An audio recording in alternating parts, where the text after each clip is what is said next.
سورہ نساء آیت نمبر 32۔ آپ حضرات کے پاس پیج نمبر ہے 164۔ اعوذ باللہ من الشیطان الرجیم، بسم اللہ الرحمن الرحیم۔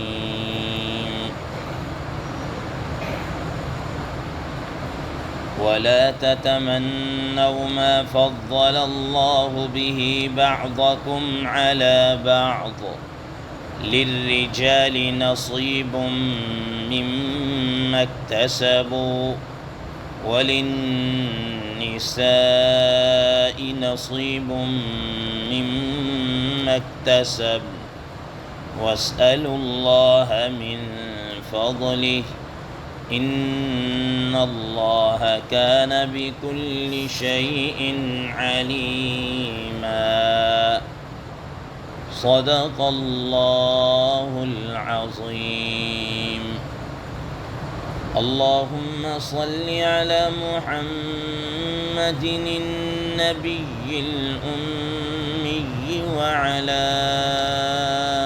آلہ وسلم تسلیما کثیرا کثیرا۔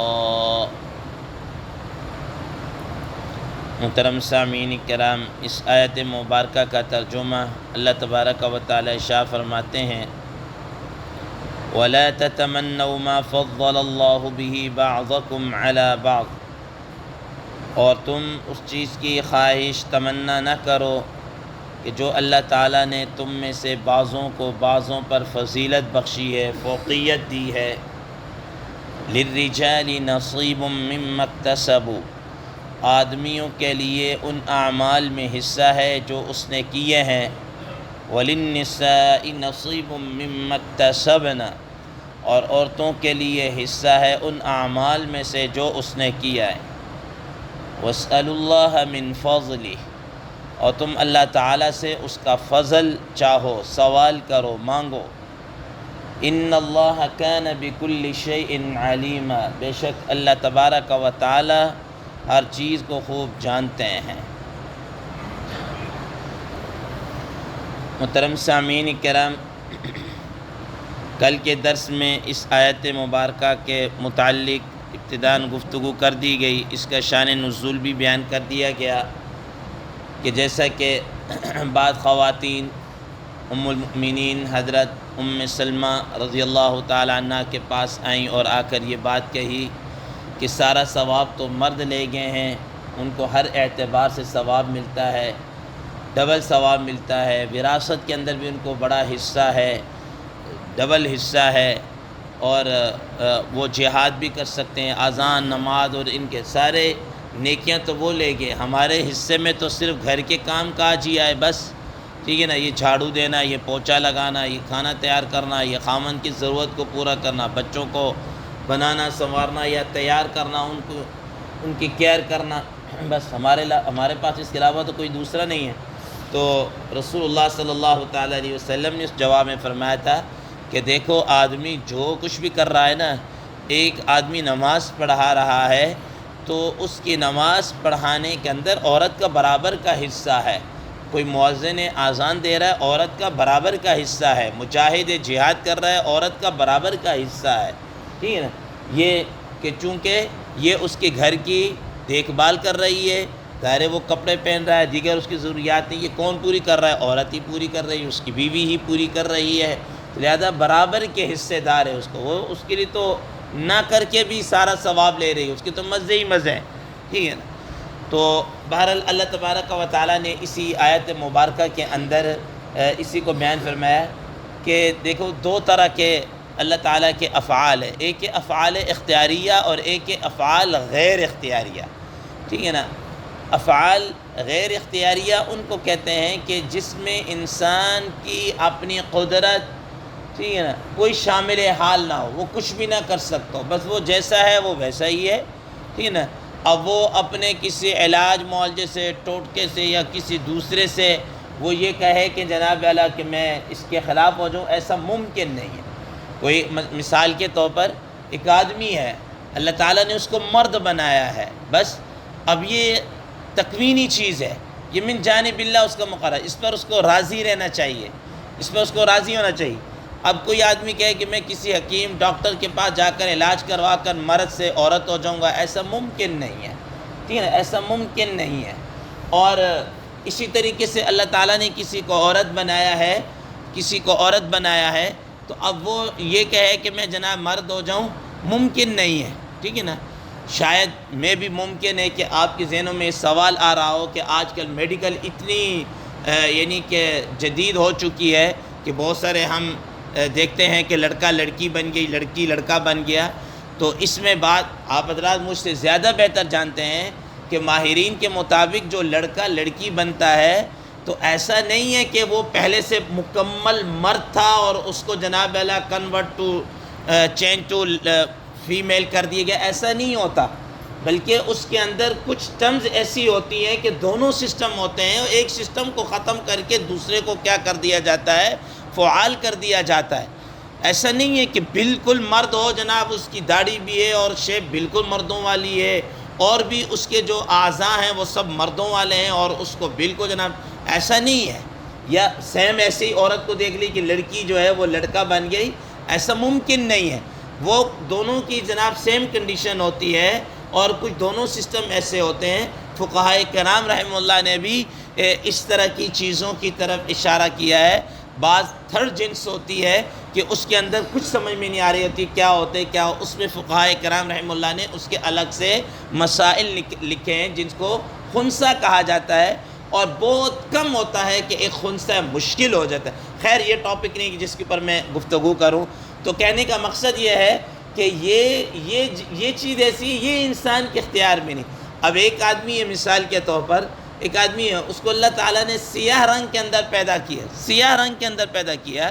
دنیا کے کئی ممالک، کئی کنٹریز ایسے ہیں کہ وہاں پر ان کا جو بلیک کلر ہے، اب وہ کہیں کہ جناب اللہ ہمارا کلر بالکل وائٹ ہو جائے، ممکن ہی نہیں ہے، سب ممکن ہی نہیں ہے، ٹھیک ہے نا۔ اسی طریقے سے جو بالکل وائٹ ہے وہ کہیں جی ہم بالکل کالے ہو جائیں، ایسا نہیں ہے۔ حالات اور واقعات کے اعتبار سے کبھی ایسا ہو سکتا ہے کہ ایک آدمی کی سکن جو ہے وہ کلیئر ہے، اور وہ کہیں دھوپ شوپ کے اندر پھرتا کرتا ہے تو اس کی سکن کے اندر تھوڑی سی مثلا وہ ایک ادر ایشو ہے، ٹھیک ہے نا۔ لیکن یہ بالکل جناب اللہ وہ چینج ہو جانا، یہ غیر اختیاری چیز ہے، ٹھیک ہے نا۔ اسی طریقے سے اور بہت ساری چیزیں ایسی ہیں جو اللہ تعالیٰ نے، تو اللہ تعالیٰ فرما رہے ہیں کہ یہ جو غیر اختیاری انسان کو اس میں نہیں کرنا چاہیے۔ ایک معاملات ہوتے ہیں اختیاری، آپشنلی ہوتے ہیں، انسان اس میں اپنی محنت، قدرت، طاقت، جد و جہد، اسٹرگل کر کے وہ اس میں بہتری لا سکتا ہے۔ فار ایگزامپل ایک آدمی مثال کے طور پر اس کو لکھنا نہیں آتا، ہم فرض یہ لے دیں رائٹنگ اس کی اتنی اچھی نہیں ہے، لیکن اگر وہ ذرا کوشش کرنا چاہے، اگر وہ کہیں کسی کاتب کے پاس، کسی کے پاس بیٹھ کر اپنی تختیاں لکھے، کوئی مشق کرے، پریکٹس کرے، تو اس کی کیا لکھائی بیٹر ہو سکتی ہے۔ اسی طریقے سے ایک آدمی لرننگ کے اندر کمزور ہے، وہ ایکسٹرا محنت کر کے کیا کر سکتا ہے، اپنے آپ کو ایجوکیشنل یا اس کو امپروو کر سکتا ہے۔ یہ اختیاری چیزیں ہیں، یہ انسان کی اختیاری چیزیں ہیں۔ اسی طریقے سے اور بھی اس طرح جو دنیا کے اعتبار سے جو کمیاں ہوتی ہیں انسان اس کو کر سکتا ہے۔ تو اللہ تبارک و تعالیٰ اس کو فرما رہے دیکھو کہ ایک چیز ہے اختیاری، ایک چیز ہے غیر اختیاری۔ غیر اختیاری چیز کے اندر تم کسی چیز کی تمنا مت کرو، اور اختیاری چیز کے اندر اللہ تعالیٰ نے اوپن چھوڑ دیا ہے، تم اس کے اندر چلو، اور اس کے ضمن کے اندر اللہ تبارک و تعالیٰ فرمایا فاستبقوا الخیرات، تم نیکی کے معاملے میں ایک دوسرے سے بڑھ کر چڑھ کر حصہ لو۔ اب وہ مرد ہے یا عورت، بہت ساری عورتیں ایسی ہیں کہ مردوں پر ان کو کیا ہے فضیلت بلحاظ اعمال کے کیا ان کو حاصل ہے، ٹھیک ہے نا۔ اب مثال کے طور پر اب دیکھ لی امہات المؤمنین ہیں، حضرت خدیجہ رضی اللہ تعالیٰ عنہ، حضرت عائشہ صدیقہ رضی اللہ تعالیٰ عنہ۔ اب دیکھ لیجئے دنیا جب آخرت کے اندر کروڑوں مرد ایسے ہوں گے کہ ان کو ملنے والے مقام پر کیا ہے، کیا کر رہے ہوں گے، ایک رش کر رہے ہوں گے، کیسے اللہ تعالیٰ نے دیا۔ بہت ساری عورتیں ایسی ہوتی ہیں کہ وہ نیکی کے معاملات میں مردوں سے کئی گنا بڑی ہوتی ہیں۔ بس اوقات ہوتا ہے کہ آدمی کہتا ہے یار میں تو بس ایسا ہی ہوں بھائی، نماز کبھی پڑھ لی کبھی ہے، لیکن جو میری وائف ہے نا وہ ماشاءاللہ پکی نمازی ہے، وہ نمازیں بھی پڑھتی ہے، تہجد بھی پڑھتی ہے، قرآن مجید کی تلاوت بھی کرتی ہے، میں تو پھر بھی کنجوسی کر کے کہیں خرچے، وہ مجھ سے زیادہ سخاوت کرتی ہے، اللہ کی راہ میں خرچ کرتی ہے، اور یہ اور وہ اس طریقے سے.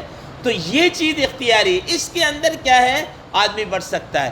اس وجہ سے قرآن مجید میں فرمایا وَلِكُلٍّ دَرَجَاتٌ مِّمَّا عَمِلُوا، آدمی کے لیے وہ درجات جو جتنے وہ اعمال کرے گا اسی حساب سے اس کے کیا ہوں گے، درجات ہوں گے. تو اس کے اندر انسان کیا ہے کوشش کر سکتا ہے. تو فرمایا کہ لِلرِّجَالِ نَصِيبٌ مِّمَّا اكْتَسَبُوا وَلِلنِّسَاءِ نَصِيبٌ مِّمَّا اكْتَسَبْنَا. نیک اعمال میں سے جو آدمی اعمال کے اندر جو بھی کمائے گا اس کو اس میں سے حصہ ملے گا، اور عورتوں میں سے جو کمائیں گے ان کو اس میں حصہ ملے گا. حضرات مفسرین کرام رحمہ اللہ فرماتے ہیں اکتساب یا کسب قرآن مجید میں اکثر و بیشتر نیکی کے اور نیک اعمال کرنے کے اندر استعمال ہوا ہے. کمائی جو ارن ہے اس کے متعلق بہت کم کیا ہے استعمال ہوا کہ اکا دکا جگہ پر اس طرح کیا ہے واقع. اب یہاں پر بھی یہ ہے کہ جو اس کے اعمال ہے اس میں سے اس کا حصہ ہے. اب یہ حصہ کیوں کہا ہے، حصہ کیوں کہا ہے کہ اس وجہ سے حصے کا کہا ہے کہ اللہ تبارک و تعالیٰ کے ہاں نیکی قبولیت کے معیار الگ ہے. معیار الگ، نیکی کا معیار اللہ تعالیٰ کے ہاں یہ نہیں ہے کہ کوئی زیادہ نیکیاں لے کر آئے. کوانٹیٹی اللہ تعالیٰ کو مطلوب نہیں ہے، اللہ تعالیٰ کو کوالٹی کیا ہے مطلوب ہے. لِيَبْلُوَكُمْ أَيُّكُمْ أَحْسَنُ عَمَلًا، تاکہ اللہ تعالیٰ دیکھے تم میں سے کون زیادہ کیا اچھا عمل کرنے والا ہے. اللہ تعالیٰ کو کیا ہے یہ مطلوب ہے، یہ مطلوب ہے. تو محترم سامعین کرام فرمایا لِلرِّجَالِ نَصِيبٌ مِّمَّا اكْتَسَبُوا، آدمی کے لیے جو وہ نیک اعمال برے اعمال جو بھی اعمال کرے گا اس میں سے اس کا حصہ ہے، اور عورتوں کا بھی جو اعمال میں سے جو کچھ کرے گا اس میں سے عورتوں کے لیے بھی کیا ہے حصہ ہے. اب ظاہر ہے یہاں پر اگر ہم کہیں کہ اکتساب بمعنی ارن کمانا ہے، یہ ہو ہی نہیں سکتا. کہ فار ایگزامپل ایک عورت ہے مثال کے طور پر کہ وہ کما رہی، اس کی ماہانہ آمدن وہ اس کی ماہانہ سیلری جو ہے منتھلی سیلری جو ہے اس کی فرض دیا 50,000 ہے. آپ کہیں کہ نہیں جی کہ اس میں سے حصہ دیا جائے، اس میں سے کا مطلب یہ ہو کہ 50,000 ہے ہم 30 دے دیتے ہیں، ٹھیک ہے 20 نہیں دیتے. ایسا تو ہو ہی نہیں سکتا کہ بھئی جو اس کی سیلری ہے وہ آپ کو دینی ہوگی، چاہے وہ 50 ہو چاہے 30 ہو جتنی مرضی ہو. تو اس کا مطلب یہ ہے کہ یہاں پر اعمال کے مطابق اعمال میں سے جو کریں گے اس میں سے اس کا حصہ مل جائے گا. اور چونکہ اعمال میں سے حصہ کیوں ملے گا کہ اللہ تبارک و تعالیٰ کے ہاں میں قبولیت کا معیار کیا ہے الگ ہے، ٹھیک ہے نا. وہاں کوالٹی دیکھی جاتی، کوانٹیٹی کو نہیں دیکھا جاتا. وَاسْأَلُوا اللَّهَ مِنْ فَضْلِهِ، فرمایا کہ تم اللہ تعالیٰ سے سوال کرو، اللہ تعالیٰ سے فضل کا سوال کرو.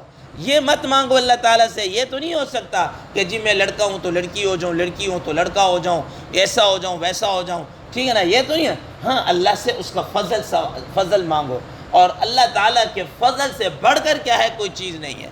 اللہ تعالیٰ کے فضل سے بڑھ کر کوئی چیز نہیں. آپ حضرات نے بڑی مشہور حدیث مبارکہ سنی ہوگی جس میں رسول اللہ صلی اللہ تعالیٰ علیہ وسلم نے فرمایا کہ کوئی بھی آدمی جنت کے اندر اللہ کے فضل کے علاوہ نہیں جائے گا، اللہ کے فضل کے بغیر نہیں جائے گا، ٹھیک ہے نا. حضرات صحابہ کرام رضوان اللہ تعالی المجمعین نے کہا یا رسول اللہ صلی اللہ علیہ وسلم آپ بھی؟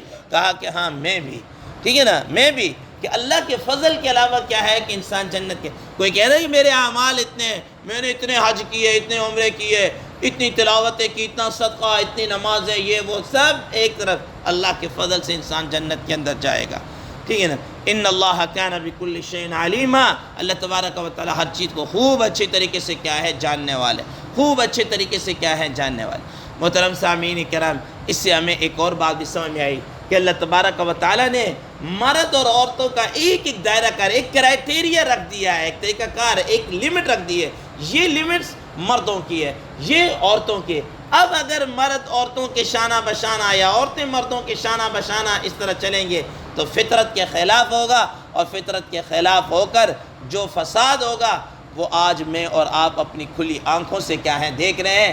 کہ جب ہمیں یہ پٹی پڑھا دی گئی وہ عورتیں جناب اعلیٰ وہ مردوں کے برابر شانہ بشانہ یہ کام، اور ان کو ہم نے گھروں سے نکال کر اوپن مارکیٹ کے اندر لے کر آ گئے، تو اب اس کے جو نتائج نکل رہے ہیں، جو ریزلٹ سامنے آ رہے ہیں وہ کسی سے کوئی ڈھکے چھپے نہیں ہیں. تو بہرحال اللہ تبارک و دونوں کو دائرہ کار دے فرمایا کہ اس جو غیر اختیاری چیز ہے اس کے سوال نہ کرو، ہاں جو اختیاری ہے نیک اعمال کے اندر بڑھوتری ہے تم اس کے اندر کیا ہے بڑھو اور اللہ سے اس کا فضل مانگو۔ اللہ تبارک و تعالی عمل کی توفیق عطا فرمائے۔ وآخر دعوانا ان الحمد للہ رب العالمین۔